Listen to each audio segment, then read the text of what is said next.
एक मूवी के बारे में बात करूंगा जो कि बहुत ही बेहतरीन मूवी है। मैंने ये ओटीटी प्लेटफॉर्म पर देखी। कहाँ पर देखी इसके बारे में मैं आपको बताऊंगा। मूवी का नाम है अमा। इसमें एक कोरियन फैमिली को दिखाया गया है, पर ये मूवी एक अमेरिकन मूवी है। सुपर नेचुरल हॉरर मूवी है, ये स्कैरी है। इसमें अमांडा नाम की लीड रोल में एक औरत है जो कि अपने दर्दनाक बचपन से निकलने की कोशिश कर रही है। बचपन में उसके साथ कुछ ऐसी चीजें हुई हैं जिसको वो भुला नहीं पा रही, और उससे पार पाने के लिए वो अलग अलग तरीके आजमाती है, पर फिर भी वो उन्हीं चीजों में अटकी हुई है। पर किसी न किसी तरह से उसकी जिंदगी निकल रही है अच्छे तरीके से। उसकी बेटी के साथ, उसकी बेटी और वो मिलकर काम करते हैं घर में और कहीं नहीं जाते। उन्होंने मधुमक्खियां पाल रखी हैं, शहद निकालते हैं, शहद को बेचते हैं, और उनके शहद की क्वालिटी इतनी अच्छी है कि उसकी डिमांड और भी ज्यादा बढ़ती है। अच्छे खासे चल रहे इस जीवन में अचानक से अमांडा का एक अंकल आता है उसे मिलने के लिए कोरिया से। वो उसको बताता है कि अमांडा की जो माँ है वो कुछ महीनों पहले ही चल बसी, और उसकी अस्थियां और कुछ आखिरी चीजें जो वो अमांडा के लिए छोड़ गई वो उसको देने आता है, और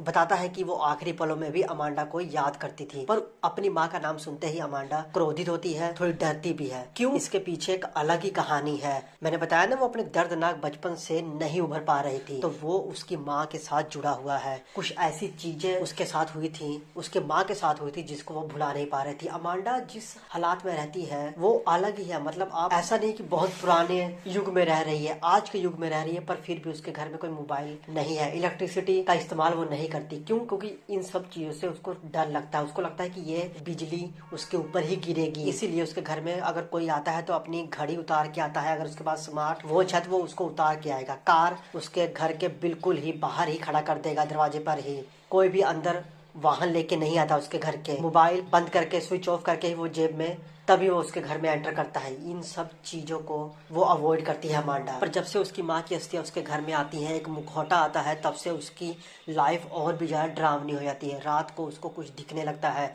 अजीब अजीब चीजें होने लगती हैं। जब आप ये मूवी देखोगे तो आपको कई बार ये कंफ्यूजन हो जाएगी कि क्या ये चीजें सच में हो रही हैं या फिर सिर्फ अमांडा के दिमाग में ये सिर्फ चीजें चल रही हैं। मतलब एक सपना समझ लो, एक डर समझ लो। आपको इसमें कंफ्यूजन होगी, और यही इस मूवी को और भी ज्यादा ग्रिपिंग बनाता है, और भी ज्यादा इंटरेस्टिंग बनाता है। आपको मन करेगा कि हाँ, इसको और देखें। बच्चों के लिए ये मूवी नहीं है तो बड़े ही देखें तो अच्छी बात है। साथ में अमांडा को अपनी जो बेटी है उससे बिछड़ने का भी डर है, और जो भी अमांडा के साथ हो रहा है ना, उसकी बेटी को लगता है कि हाँ ठीक है, मेरी माँ को प्रॉब्लम है, सच में ये कोई बीमारी नहीं है, ये सच में कोई चीजें हैं जो मेरी माँ को तंग करती हैं, और वो उसमें बिलीव करती है। पर जब उसका बिलीव टूटेगा तो क्या होगा? क्या सच में वो अपनी माँ को छोड़ के चली जाएगी? ये सब चीजें आपको आखिरी मिनट तक बैठने के लिए कहते हैं, और आप बैठोगे, क्योंकि मूवी भी कुछ ज्यादा बड़ी नहीं है। 1.5 घंटे की मूवी है, और 1.5 घंटे की मूवी ज्यादा बड़ी लेंथ नहीं है। आराम से आप देखो, एंजॉय करो। नेटफ्लिक्स पर है। कमेंट करके बताओ कैसी लगी मूवी। चैनल को सब्सक्राइब करो। मिलेंगे नेक्स्ट वीडियो में, तब तक ले जय हिंद।